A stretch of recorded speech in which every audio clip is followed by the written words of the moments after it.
জামা ছিঁড়ে যাওয়ার আগে যে মানুষ ছিঁড়ে যায় সে পোশাক পরলেও লণ্ডভণ্ড হয়ে যায়। অনুকম্পা নিয়ে অনুকূলে থাকলেও তার অনুকল্প তৈরি হয় না।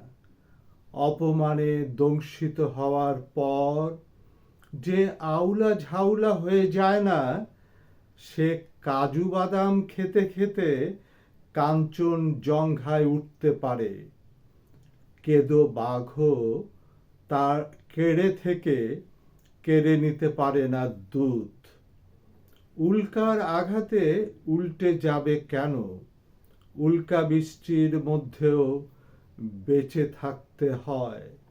উন্মাতাল হলে ঝোড়ো হাওয়ার ভেতর অঙ্কুরের উন্মেষ হবে না। জামা ছেঁড়ার আগে টুটো ফাটা হলে টুকরো টুকরো হয়ে যাবে।